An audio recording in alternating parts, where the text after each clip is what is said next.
অনেকে আমাকে প্রশ্ন করেছেন যে ভাই আমি যখন ইউটিউবে ভিডিও আপলোড করি তখন আমার ভিডিওটা 100 বা 200 এরকম ভিউজ হওয়ার পরে আটকে যায়, এরপর আর ভিউজ হচ্ছে না বা ভিউ আসছে না, এটা কেন হচ্ছে? ভাই এই একই প্রশ্ন আমারও আপনার মতো ছিল। আমি ইউটিউবকে করেছিলাম এই একই প্রশ্ন। ইউটিউব আমাকে কি বলেছে জানেন? সেটা আমি আজকে শেয়ার করবো আপনাদের কাছে। হয়তো বা আপনারা জানেন যে আমার ভিডিও ছাড়লেও কিন্তু 10টা 20টা ভিউজ হয়ে আটকে যায়। কেন যায়? আমি যে ইউটিউবের বিষয়ে ভিডিও বানাই তার মানে এই না যে আমার ভিডিও ভাইরাল হবে। আমি এই প্রশ্নটা ইউটিউবকে করেছিলাম যে কেন আমার ভিডিও 100টা ভিউজ হয়ে আটকে গেল, কি জন্য গেল? আপনি যখন ইউটিউবে একটা ভিডিও আপলোড করেন তখন ইউটিউব একসাথে এই ভিডিওটাকে সবার কাছে পাঠায় না। কেন পাঠায় না? ইউটিউব এটাকে প্রথমে নির্দিষ্ট কিছু মানুষের কাছে পাঠায়। কেন পাঠায় সেটাও বলছি আমি। অনেকেই মনে করে ইউটিউবে ভিডিও আপলোড করলে সবাই দেখবে, কিন্তু আসলে বিষয়টা এমন না। যখন আপনি একটা ভিডিও আপলোড করেন তখন ইউটিউব এই ভিডিওটাকে ছোট্ট একটা গ্রুপের কাছে পাঠায়, এবার পরীক্ষা করে। কি পরীক্ষা করে জানেন? যখন এই ভিডিওটা সেই গ্রুপের কাছে পাঠায় তখন সেই গ্রুপের রিয়াকশন দেখে ইউটিউব সিদ্ধান্ত নেয় যে এই ভিডিওটা বড় অডিয়েন্সের কাছে দেওয়া যাবে কিনা, তারা দেখবে কিনা। প্রথমে ইউটিউব এই ভিডিওটাকে 3 ধরনের মানুষের কাছে পাঠায়। 3 ধরনের মানুষ, তারা যখন ভিডিওটা দেখে বা প্লে করে ইউটিউব সেখান থেকে কিন্তু সিদ্ধান্তটা নেয়। কি সিদ্ধান্ত নেয়? এই 3 ধরনের দর্শক কারা জানেন?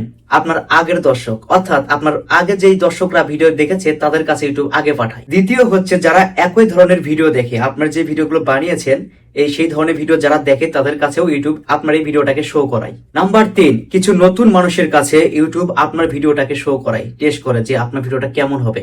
যখন এই 3 ধরনের মানুষের কাছে ইউটিউব ভিডিও পাঠিয়ে দেয়, তারপরে ইউটিউব কি দেখে জানেন? তারপরে দেখে হচ্ছে 3টা জিনিস। এই 3টা জিনিস যদি আপনার ঠিক থাকে তাহলে আপনার ভিডিও ভাইরাল হবে। কতজন এই ভিডিওটাতে ক্লিক করেছে বা সিটিআর বলে এটাকে, ঠিক আছে? নাম্বার 2, এই ভিডিওটাতে মানুষ কিরকম ওয়াচ টাইম দিচ্ছে বা কত সেকেন্ড ধরে দেখছে, এটা দেখবে। এরপরে হচ্ছে নাম্বার 3, এই ভিডিওটাতে লাইক পড়েছে কয়টা, কমেন্ট করছে কয়টা, শেয়ার করছে কয়টা।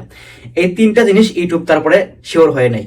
যদি এই 3টা বিষয় ঠিক থাকে তখন ইউটিউব এই ভিডিওটাকে আরো বেশি মানুষের কাছে নিয়ে যায়, পৌঁছে দেয়। যার ফলে আপনি দেখবেন কিছু কিছু ভিডিও আছে হঠাৎ করে ভাইরাল হয়ে যায়। এতে টেনশন হওয়ার কিছু নেই। হ্যাঁ, আপনি ভিডিও বানাচ্ছেন, বানান না, একটু ধৈর্য ধরুন, সবর করুন, হয়তো বা ভালো কিছু হবে। অনেকের ভিডিও 100টা ভিউ হয়ে আটকে যায় বা 10টা ভিউ হয়ে আটকে যায়। আমার অনেক ভিডিও আছে এরকম। এর কারণ কি?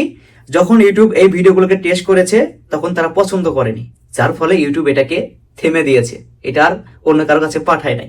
ঠিক আছে? হয়তো বা থাম্বনেল খারাপ দিয়েছি, শুরুতে হুক দেয়নি, টাইটেল খারাপ, যার জন্য কেউ দেখেনি। হয়তো বা ভিডিওটা মাঝখানে বা ভিতরে ভালো, কিন্তু থাম্বনেল, টাইটেল, হুক দেয়নি, এগুলো হয়তো বা ট্যাগ, এগুলো হয়তো বা ভালো হয়নি, যার জন্য ভিডিওটা মানুষের কাছে পছন্দ হয়নি। আসল কথা হচ্ছে ইউটিউব আপনাকে ধীরে ধীরে পরীক্ষা করে, তাই শুরুতে ভিউ কম আসবে, এটাই স্বাভাবিক। এটা নিয়ে টেনশন হওয়ার কিছু নেই।